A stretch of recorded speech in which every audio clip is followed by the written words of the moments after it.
Beth Landry is going to come and talk a little bit about health. Health and wellness has become quite a movement these days. I mean, 20 years ago, we really didn't hear a lot about it, but there's so much more that is known now, and you have access to that information, and so why not? Let's think about getting healthy and keeping a healthy lifestyle. Yeah, welcome.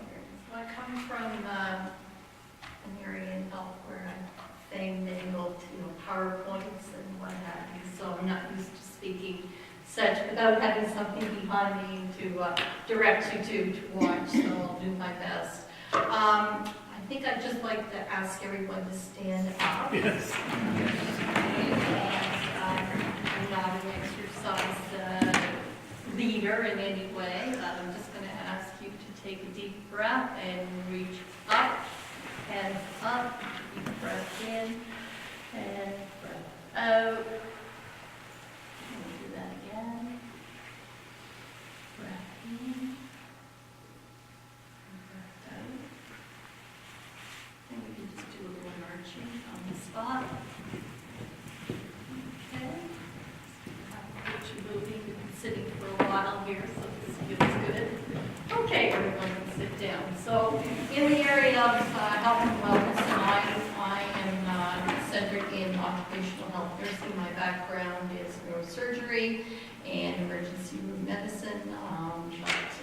Occupational health has brought a lot of that into my work, and it's really been enjoyable.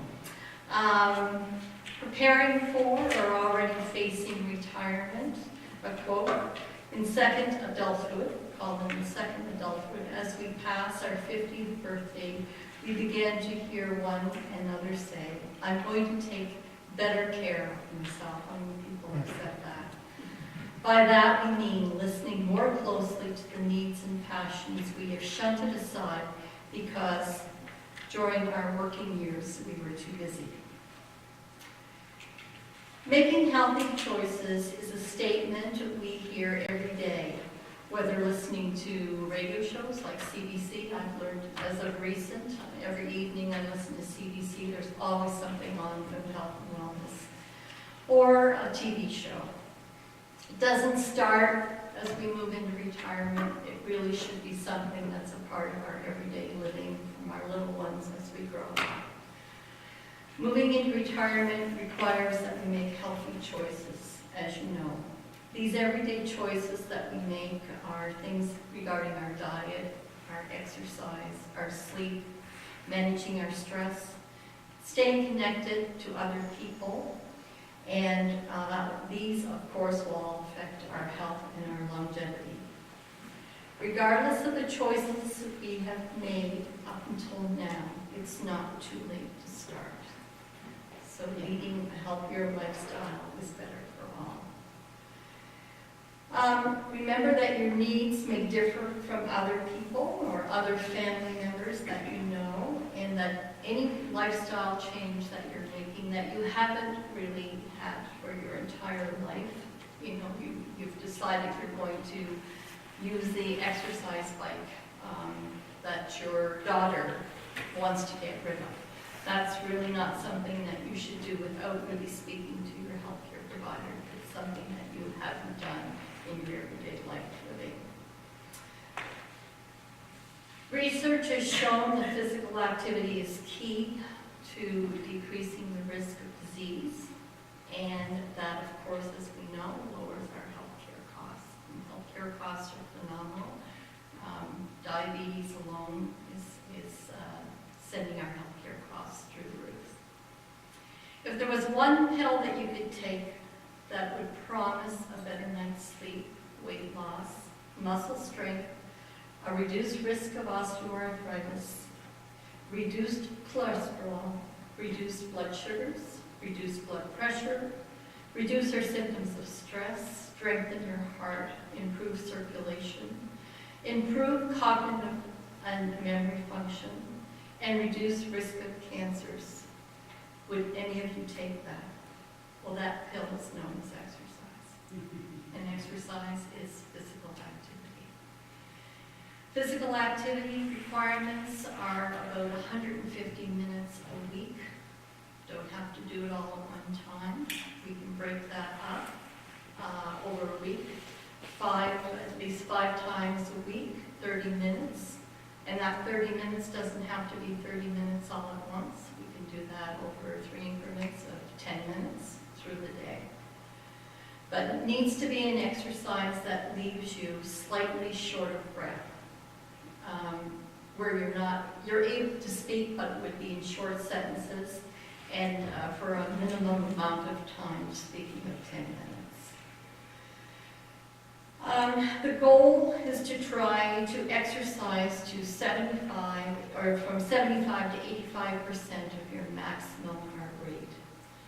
So, for instance, if your maximum heart rate in beats per minute is calculated by subtracting your age in years from the number 220. So, an example of that would be a 52-year-old individual. Subtracting that from 220 is a maximum heart rate of 168. So you shouldn't be getting your heart rate above that.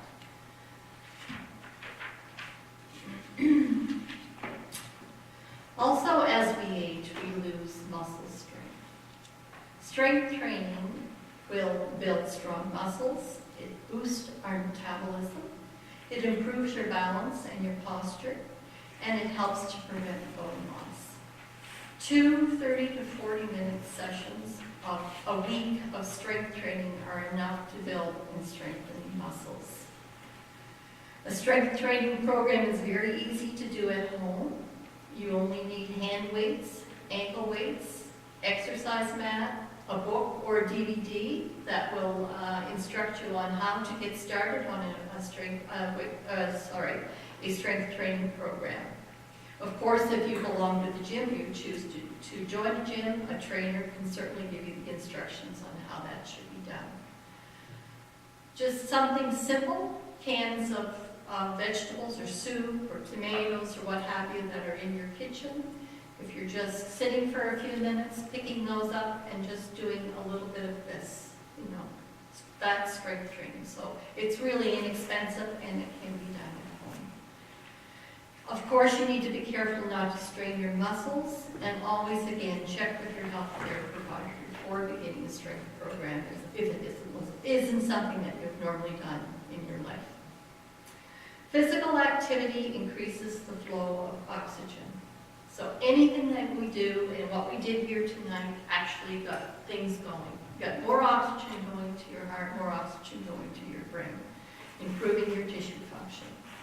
Which, of course, by doing that, if it's going to our brain, helps us to think better. Exercise improves your ability to tolerate stress and to also avoid feelings of depression or feeling depressed. The Journal of Preventive Medicine has found that symptoms of depression are decreased in people who worked out from half to an hour 3 times per week.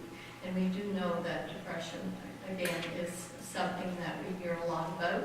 And if only more people would exercise, we'd probably hear less in the area of people suffering from depression. So basically, that's my talk. It's all about moving. It's all about keeping active. It's all about keeping connected with family and friends. It's all about what everyone has talked here about tonight, keeping yourself involved, doing activities, doing crafts, anything that makes you feel better about yourself, and making the right choices.